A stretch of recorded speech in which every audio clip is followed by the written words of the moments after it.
આણંદ લોટિયા બાગોર ખાતે છેલ્લા 5 દિવસથી જે આપ મારી પાછળના દ્રશ્યો જોઈ રહ્યા છો, ગટરના પાણીથી અહીંના જે નાગરિકો છે એટલા ત્રાહિમામ પોકારી ગયા છે કે સવારને સાંજ બે ટાઈમે છેલ્લા 5 દિવસથી જે ગટરના ગંદા પાણી છે તે રસ્તા ઉપર આવી ગયા છે. સીધી ચર્ચા કરીશું તેના સ્થાનિકો સાથે. અહીંયાથી છેલ્લા 5 દિવસથી આ પાણીનો નિકાલ થતો નથી.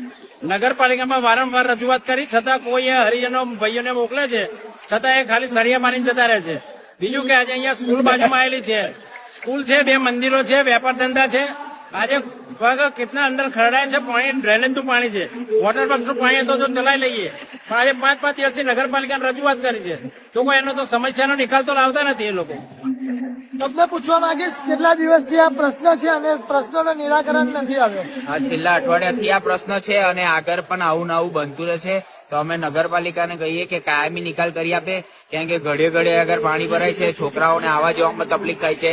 અહીંયા પોલીસ ચોકી છે, ત્યાં આગળ પણ પોલીસ વાળાને પણ તકલીફ થાય છે. મંદિરો આવેલા છે, ત્યાં આગળ જે ચાલતા ચાલતા આવે છે એ લોકોને પણ તકલીફ થાય છે. તમે જોવો છો દુકાનો સુધી પાણી દેખાય છે એટલે ગ્રાહકોને પણ તકલીફ થાય છે.